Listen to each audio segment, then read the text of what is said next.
TV में मुजाहिद मिलवी आपको खुशामदीद कहता है। मंगल को तालिबान तर्जुमान ज़बीउल्लाह मुजाहिद ने जो प्रेस कॉन्फ्रेंस की उनमें उनका लहजा बड़ा धीमा था। साथ ही उन्होंने कुछ जो हुकूमत तश्कील दी कुछ उनके ओहदेदारों का भी ऐलान किया, मगर इससे ज़्यादा मुझे लगा कि हमारे ज़बीउल्लाह मुजाहिद तर्जुमान अमरीकियों से ख़ासे बरहम थे और उन्होंने ये कहा कि अमरीकियों को ये चाहिए कि वह वक्त मुकर्ररा पर जो है वो अपना इनखला कर लें, यानी 30 अगस्त की जो डेडलाइन उन्होंने दी है। जब ज़बीउल्लाह मुजाहिद से सवाल किया गया, फिर उन्होंने देखा होगा कि अंग्रेज़ी में उन्होंने जवाब भी दिया और उन्होंने ये कहा कि जनाब अमेरिका अपना कमिटमेंट पूरा नहीं कर रहा लगता ये है और उन्हें वक्त मुकर्रर पर इनखला कर देना चाहिए। और साथ ही उन्होंने ये भी कहा कि बहरहाल गैर अफ़गानों को तो जाने की इजाज़त है, यानी जो अफ़गान निजात अमरीकी या बरतानवी या उनके साथ काम करते थे, लेकिन अफ़गानों के लिए काबुल एयरपोर्ट के सारे दरवाजे बंद हैं। और ये तो आपको इल्म ही है कि कम से कम 64,000 अमरीकी ज़ाये का कहना है कि 64,000 अफ़गान काबुल छोड़कर जा चुके हैं और हर काबुल से हर 45 मिनट बाद एक फ़्लाइट रवाना हो रही है। PI की जो फ़्लाइटें जा रही थी उन्हें मुअत्तल कर दिया गया क्योंकि जो उसमें 7,000 जिनको जाना था काबुल से बाहर यानी पाकिस्तान, वो उसकी परमिशन नहीं दी गई। जैसे कहा उन्होंने कि जी किसी काबली को या किसी अफ़गानी को जाने की इजाज़त दी जाएगी। इस वक्त तालिबान के लिए ग़ालिबन सबसे बड़ा मसला ये है और जो वेस्ट रिएक्ट कर रहा है, उनकी इमदाद बंद कर रहा है, वो है ख़वातीन का मसला।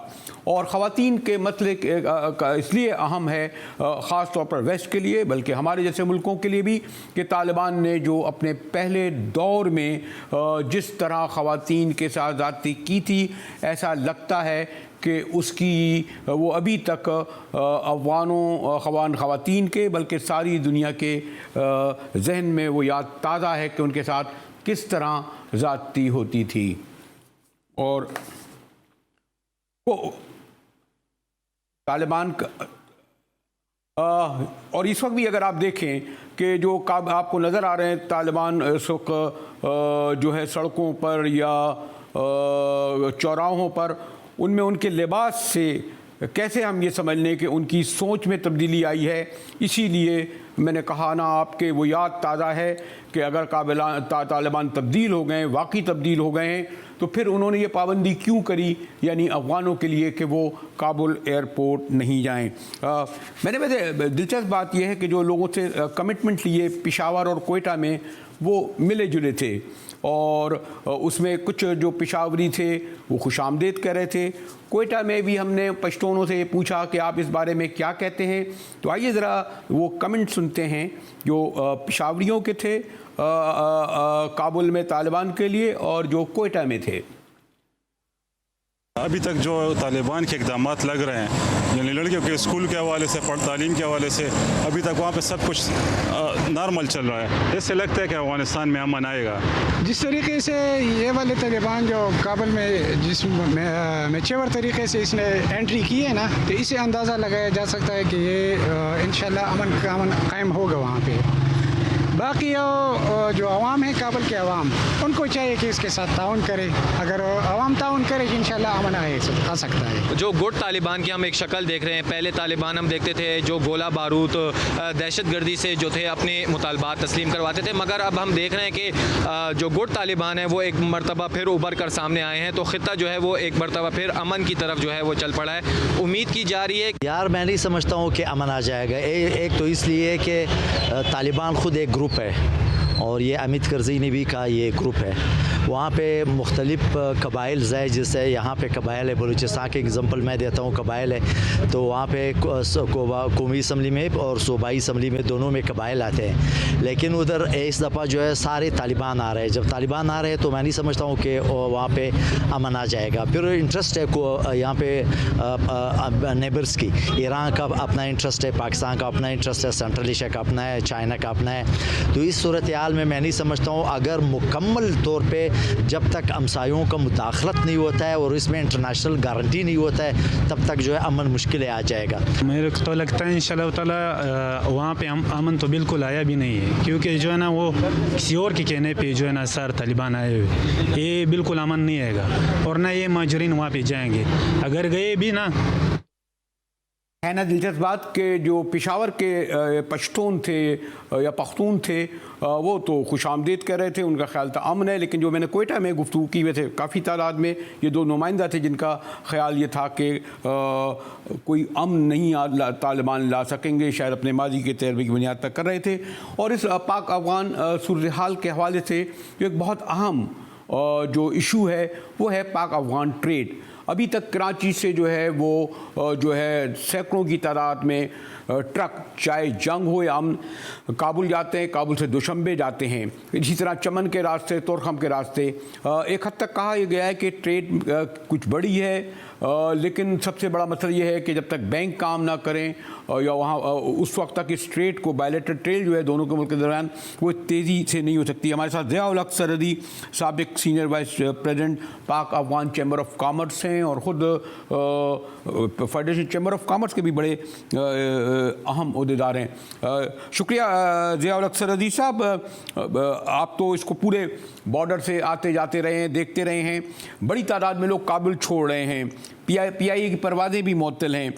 ट्रेड में बुनियादी किरदार बैंकिंग का होता है, जहाँ तक मेरे इल्म में है शायद बैंकिंग इस वक्त मुअत्तल कर दी गई है। तो फिर तालिबान से कम्युनिकेशन किस तरह हो, क्योंकि वो एक लिहाज से अजनबी हैं ना, 20 साल से जो बाहर बैठे हुए थे। सरहदी साहब सर, बात यह है कि 15 अगस्त से जिस वक्त की इनकी हुकूमत वजूद में आई है, तो सरेदस्त तो चूँकि हमारा कारोबार है अफगान ट्रांजिट ट्रेड का और इसके अलावा बायलैटरल ट्रेड जो जा रही है उसके साथ भी वाबस्ता हैं। तकरीबन 50-55 सालों से ये मेरी तीसरी जनरेशन है इस कारोबार में लगे हुए हैं। तो जो इनके इक़दाम थे जिस वक्त ये आए हैं, तो उन्होंने सबसे अच्छे काम तो जो किए हैं, ज़ाहिर है इस वक्त जो सूरत हाल थी अशरफ गनी साहब की हुकूमत की, तो काफ़ी मुश्किलात भी थी दोनों जानब, इस तरफ पाकिस्तान की तरफ भी और अफ़गानिस्तान की तरफ भी। लेकिन जब ये आ गए हैं तो सबसे बड़ा मसला हमारा जो पाकिस्तानी एक्सपोर्ट थी यहाँ से, उस पर इनका जो टैरिफ रेट था बहुत ज़्यादा था। मतलब ईरान से और तुर्की से और जो बाकी इंडिया से, इसी तरह चाइना से जो मसनूआत आती थी, उनके लिए इनका अलग टैरिफ था। लेकिन पाकिस्तान से जो हमारी एक्सपोर्ट हो रही थी उनके लिए अलग था। तो इन्होंने एक तो यह है कि वो जो इनके मासूलात थे, जो कस्टम ड्यूटी वगैरह जिस तरह हम देते हैं, तो इन्होंने नुमाया तौर पे उसमें कमी कर दी। तो यकसा इन्होंने एक पॉलिसी बनाई कि भाई इसी के मुताबिक आपने ड्यूटियाँ कलेक्ट करनी है। लेकिन चूँकि ये नए जो आए हैं तो इन चीज़ों पे अभी वो समझ नहीं पा रहे। लेकिन इसके साथ साथ ही उन्होंने जितने भी पुरानी मुलाजमीन हैं जो कि जहाँ इन्होंने एक तो आम माफ़ी का ऐलान कर दिया और इन्होंने उनको मसला ये है कि जो अशरफ गनी की गवर्नमेंट थी वो ना सिर्फ लिबरल, वेस्टर्न, प्रोग्रेसिव थी सरहदी साहब, और उसके मुकाबले में तालिबान, यानी अगर वो उन्हें इल्म था कि जब मुआहदा हुआ था, ऐसा नहीं लगता कि उन्होंने कोई शेडो कैबिनेट बनाई हो। अब मतलब उनके हमें नहीं पता कि जो इकोनॉमिक मैनेजर्स कौन हैं और आप उनसे किस तरह कम्युनिकेट करेंगे, किस लैंग्वेज में करेंगे, किस तरह खाते खोलेंगे, कौन से कंप्यूटर के जरिए जाएंगे। एक तो अव्वल तो अब ट्रेड भी जो है, इकोनॉमिक रिलेशन भी है, ज़्यादा तो ऑनलाइन है। तो ये जो दुश्वारियाँ किस तरह दूर होंगी सरहदी साहब? देखिए जी, बार बार हम भी यही मुतालबा कर रहे हैं, वो भी यही मुतालबा कर रहे हैं, लेकिन अब तक जो इनकी सूरत हाल है वो वाज़ेह है और उसमें काफ़ी हद तक इन्होंने कारोबार में, देखें पिछले आज से 20 साल पहले भी जब ये तालिबान आए थे तो ख़ासकर हमारी तजारत पे कोई मनफी असरात मुरतब नहीं हुए थे। और इसी तरह अब देखें इन्होंने जो सिलसिला अब शुरू कर दिया है। इस वक्त एक अंदाज मुताबिक अशरफ गनी की हुकूमत में तकरीबन 5000 खाली कंटेनर, एम्प्टी कंटेनर जो कि शिपिंग लाइन के होते हैं, वो ट्रांजिट का माल, चूँकि आपको पता है कि 1965 का मुआहदा तो 45 साल तक बड़ा खुशरूबी से चलता रहा। फिर एक प्रेशर में 2010 में जो मुआहदा हुआ है, तमाम दुनिया को पता है कि किसका प्रेशर था, उस पर काफ़ी मुश्किलात आ गई हैं। और 10 सालों में अब फरवरी में जो ये पिछली फरवरी गुजरी है, इसमें ये मुआहदा रिन्यूअल होना मांगता था, लेकिन इन्होंने अफगान हुकूमत ने पहले 3 महीने का टाइम मांगा, फिर 6 महीने का टाइम मांगा। अब 6 महीने से भी 2-3 महीने तो गुजर चुके हैं। लेकिन मैं समझता हूँ कि जब तक ये अफगान ट्रेड में इसकी तरमीम नहीं होगी, और इसमें सबसे बड़ी बुनियादी बात यह है कि अगर ये इतना फ़ाल ट्रांसपोर्ट ये मुआहदा होता तो ये 10 सालों में काफ़ी आगे बढ़ता। लेकिन उसके क्या असरात हैं, जैसे कि आपको पता है 70% हमारी तजारत जो चाबहार और बंदराबाद के रास्ते मुंतकिल हो गई है। बुनियादी वजह यह है कि दोनों तरफ की जो ब्यूरोक्रेट के अलावा जो उसमें स्टेक होल्डर थे, जैसा मैंने आपको बताया मैं 55 सालों से काम कर रहा हूँ। अब मुझे पता है कि तुरहम बॉर्डर पे ज़मीनी हक़ाइक़ क्या हैं, गुलाम खान में क्या है। ये तो नए नए सिस्टम ले आते हैं। मैंने पहले भी बात ये की आपको कि पहले ये प्राल सिस्टम आया, फिर वन कस्टम आया। अभी वन कस्टम में काम हो रहा था तो ये विभाग लिए है। अब देखिए ये ब्यूरोक्रेट तो बंद कमरों पे बैठे हुए हैं। अब इनको ज़मीनी हक़ाइक़ जो हैं वो इनको पता नहीं होता। तो इसलिए बात ये है कि तमाम चीज़ें जो होंगी, मैंने पहले भी ये बात की है कि भाई आप स्टेक होल्डरों को इत्मीनान में लें और ये मुआहदा जब भी करें तो उसमें करें। अब इसी वजह से जो मैं आपको बता रहा हूँ कि ये ट्रांसफर जो पुराना मुआहदा है हमारा, इसीलिए इसमें तरमीम की अशद। शुक्रिया सरहदी साहब। आप ट्रेड के हवाले से जो कुछ बता रहे थे, जैसे मैंने पहले भी कहा कि ये सारी सूरत हाल इतनी आसान नहीं कि वेस्टर्न कंट्रीज़ का ना सिर्फ एतमाद बहाल नहीं हो रहा अब तक, बल्कि ख़ुद काबलियों का, जिसके सबब हज़ारों की तादाद में, जिसमें मैंने कहा कुछ 64,000 काबुल छोड़ चुके हैं, उससे ज़्यादा एयरपोर्ट पर मौजूद हैं, सड़कें बंद कर दी गई हैं। और ये बहुत बड़ा मसला तालिबान का है कि किस तरह एतमाद बहाल किया जाए। ब्रेक के बाद आएंगे तो गुफ्तगू करेंगे एक और बहुत संगीन मसले पर कि आज भी ये ख़बर आई है कि लाहौर में एक इंडिपेंडेंट चैनल ने ख़बर दी है, न्यूज़ दी है कि 5 ज़्यादती के वाक़यात हुए ख़वातीन के साथ। बड़ा अलार्मिंग है बुज़दार और तहरीक इंसाफ खान साहब की हुकूमत के लिए। मिलते हैं ब्रेक के बाद, जिसमें बात करेंगे तफसील से।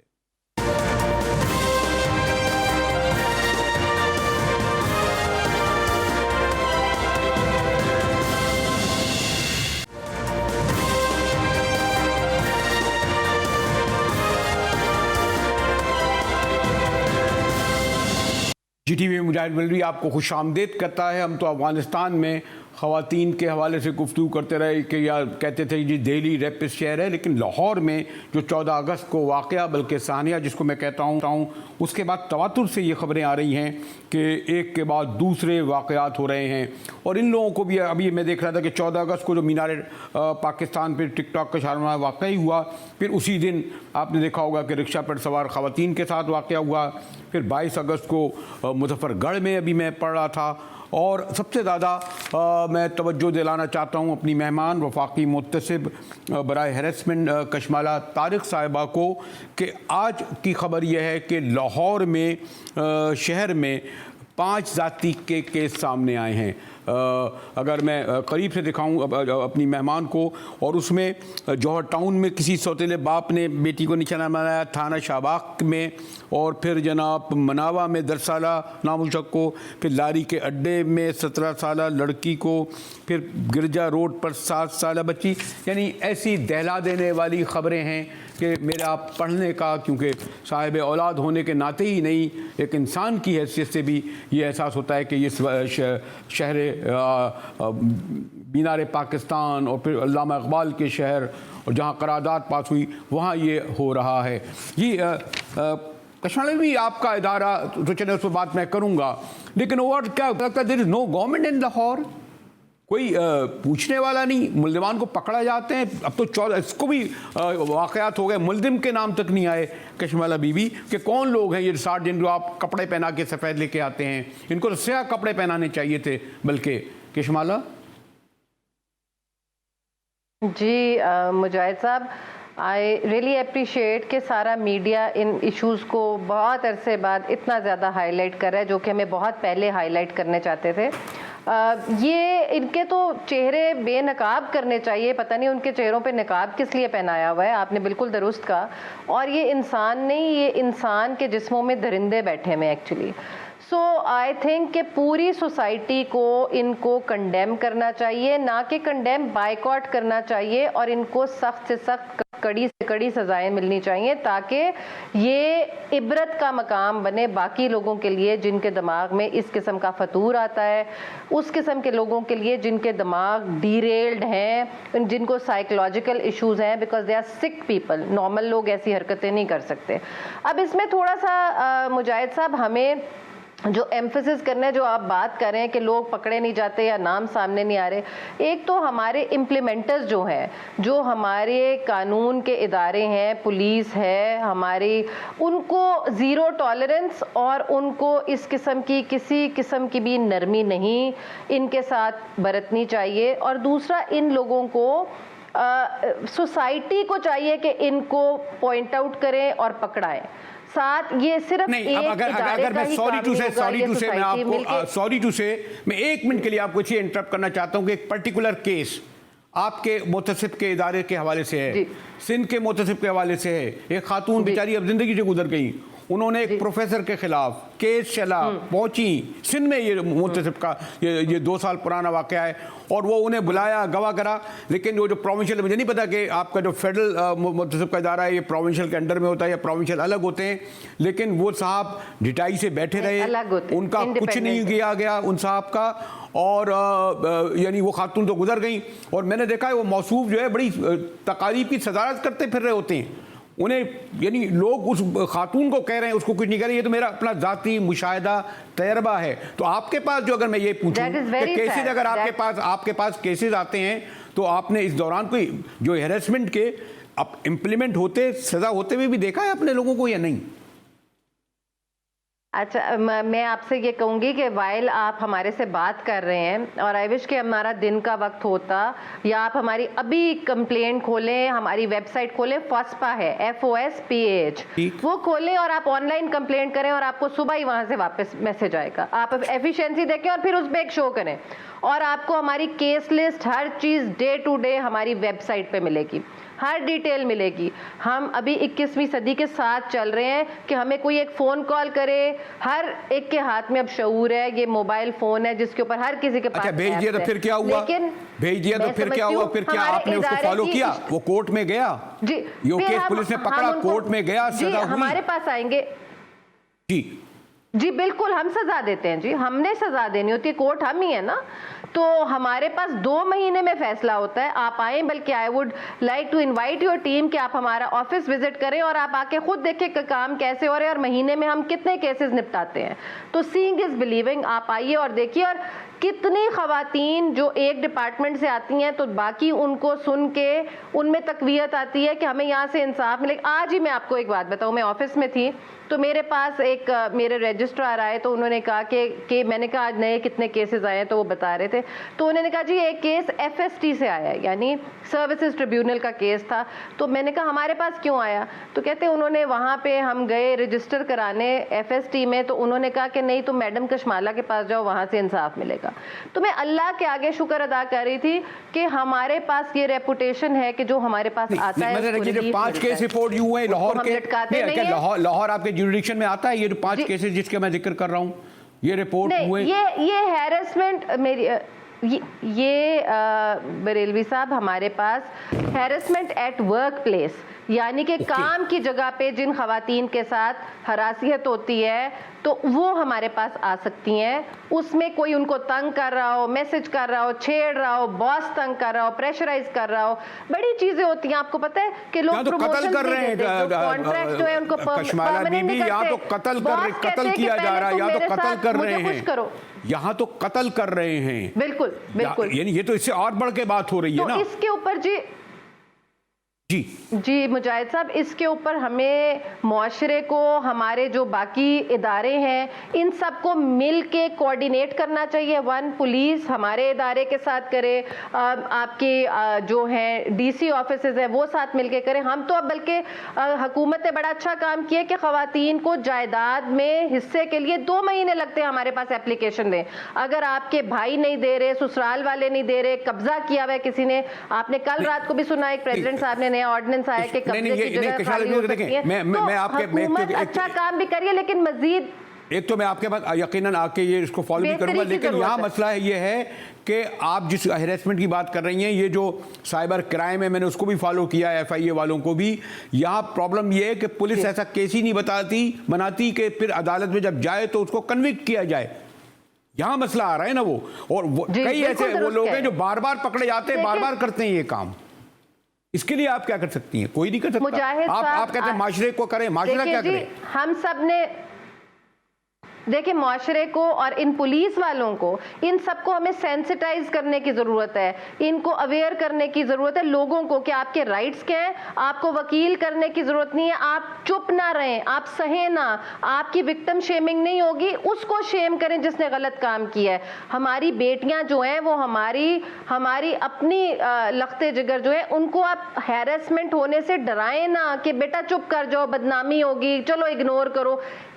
इस रवैये को तब्दील करने की जरूरत है, उनको एनकरेज करने की जरूरत है कि खड़े हो, अपने हक के लिए लड़ो और बोलो।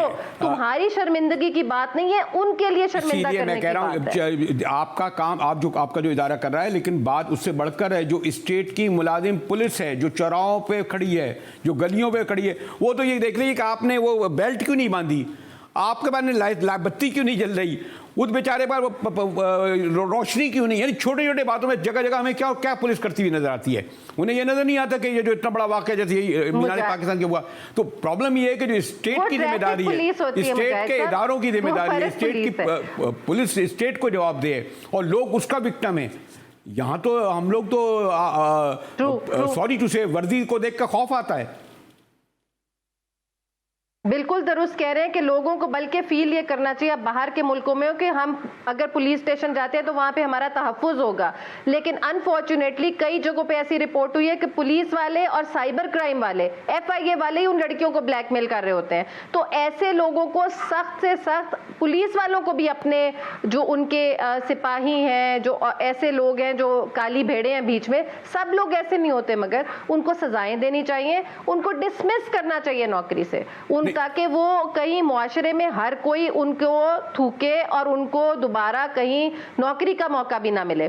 देखिए, मैं तो ये कहता हूँ, यहाँ मेरा तो ये कहना है, सेंसिटिव मटेरियल वहां जाके जमा कराते हैं। मेरे बड़े अच्छे ताल्लुकात हैं, वरना बाद मुल्कों में तो उस जो अगर ट्रेन का हादसा हो तो वज़ीर रेलवे इस तरह करता है। लाहौर के वाक़े के बाद तो हमारे शेख साहब को सिरकीनों पे आने के बजाय पहले मुस्तफ़ी हो जाना चाहिए था कि अगर आप दाखिला के वज़ीर हैं तो आपकी पुलिस जो है और आपके इदारे और एजेंसियाँ क्या करते रहे थे उस वक्त तक। खैर, मैं आपको सियासत में मुलव्वस नहीं करना चाहता कि दूसरी तरफ निकल जाए, लेकिन यहाँ एक बात है, रिस्पॉन्सिबिलिटी कबूल नहीं करता जो हुकूमत कर रहे हैं, और वो लोग सिर्फ उनको खुश करने के लिए लगे रहते हैं। ये पुलिस हो या FIA हो या दीगर हो, हमारे हुकूमत को, उनके वज़रा को 22 मैं देखता हूँ पुलिस की गाड़ियाँ चल रही होती हैं एक वज़ीर मुशीर के साथ, 50 लोग उनके घरों पे ड्यूटियाँ दे रहे होते हैं, हमारे CM और उनके साथ, और लोगों के साथ ये हो रहा है।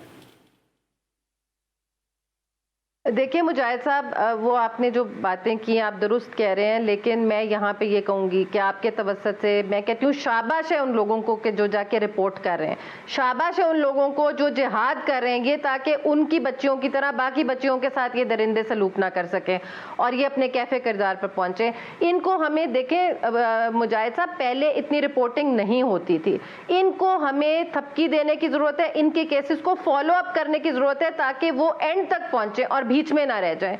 हमें उस पुलिस पे प्रेशर डालने की जरूरत है। ये तब तक नहीं होगा जब तक मीडिया, आप, हम मिलके इनके ऊपर प्रेशर नहीं डालेंगे, हम इनका साथ नहीं देंगे। अगर कोई मुजफ्फरगढ़ से उठ के रिपोर्ट कर रहा है, मैं कहती हूँ शाबाश है उन्हें। ऐसी वहां पे कंजर्वेटिव सोसाइटी है, पहले लोग नहीं बोलते थे मुजाहिद साहब, अब लोग हिम्मत पकड़ रहे हैं। इनको मैं कहने कि चुप नहीं रहना है और नहीं सहना है। ये जो हमने टैबूज बनाए हुए हैं, ये जो हमने अपने इर्द गिर्द फसीलें खड़ी की हुई है कि लोग क्या कहेंगे, उन फसीलों को तोड़ के बाहर निकलना है। हमारी बच्चियां और बच्चों में, बेटों में कोई फर्क नहीं, उन बेटों की अच्छी तरबियत करनी है कि आपने खवातीन की रिस्पेक्ट कैसे करनी है, आपने उनको ट्रीट कैसे करना है, चाहे वो आपकी बीवी है, चाहे वो आपकी बहन है, चाहे वो आपकी पड़ोसी है, चाहे वो आपकी कॉलीग है काम की जगह पे। ये रवैये माँ बाप ने तरबियत से सिखाने हैं, स्कूलों कॉलेजों में सिखाने हैं, और जहाँ पे ना हो वहाँ पे उनके साथ सख्ती करें और ज़ीरो टॉलरेंस करें, ताकि उनको पूरी सोसाइटी जो है उनका बायकॉट करे। ये नेम एंड शेम करें कि जो ऐसा परपेट्रेटर है, जो ऐसा गंदा काम करता है, उसको ही बुलाए ना, उसको सोसाइटी से बायकॉट करें, हाथ में लाने से गुरेज करें, सोशली मिलने से उसे गुरेज करें, उसको कहें कि ये गंदा आदमी है।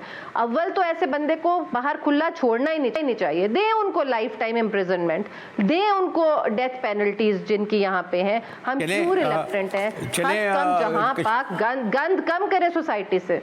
कशवाला बीबी, लेकिन जुडिशरी देखे, मुख्तार माई का केस देखे, मुख्तार माई का केस देखें, अभी तक उसको इंसाफ नहीं मिल रहा। तो हमें अपनी सिर्फ पुलिस नहीं, जुडिशरी पे भी प्रेशर डालना है कि इस पे सख्त फैसले लें। इसमें अगर आपके पास डिस्क्रेशनरी पावर है, सुओ मोटो पावर है, जो हमारे पास नहीं है, तो आप उसको एनफोर्स करें। आप इसके ऊपर कहें कि हमने जो सख्त से सख्त सजा है वो देनी है, इस पे हमने नरम से नरम सजा नहीं देनी। तो अगर ये जब तक माइंडसेट नहीं बदलेगा, तब तक हमारे हैरेसमेंट के जो लॉज हैं या केसेस जाते हैं, तो हमें जुडिशरी उस पे और कदगन कर देती है। ये जब तक सेक्सुअल नहीं होगा तब तक हैरेसमेंट नहीं होगी। या अल्लाह, हम काम कर रहे हैं कि उसके एम्बिट को बढ़ाने की, खवातीन काम की जगह पे मजीद निकल के आए, वो हमारे हाथ बांध देते हैं। हम किस तरफ मैं ऐसा करता हूं कि खुद, यानी मैं आपके बुलावे पे नहीं, मैं खुद से आऊंगा और ख़ास तौर पर जो आपका इदारा है इसमें से फॉलो करना चाहूँगा कि किस तरह आपको कर रहे हैं, ताकि अगर वो लोगों को पता चले कि इस तरह अगर मॉडल काम हो रहा है तो दीगर प्रोविंसेस में, बल्कि शहरों में, बल्कि डिस्ट्रिक्ट लेवल तक भी इस तरह का काम होना चाहिए जिस तरह आप कर रही हैं। शुक्रिया कशमाला तारिक साहिबा। कशमाला साहिबा से जब ये गुफ्तगू हो रही है तो मैंने सोचा कि ज़रा लाहौर में भी मालूम करूँ, जहाँ ये वाक़या हुआ है, कि वहाँ क्या किया, और तहरीक इंसाफ की ज़रा एक सीनियर रहनुमा से मालूम किया जाए कि उनकी पार्टी क्या कर रही है। हमारे साथ रहिएगा, मिलते हैं एक ब्रेक के बाद।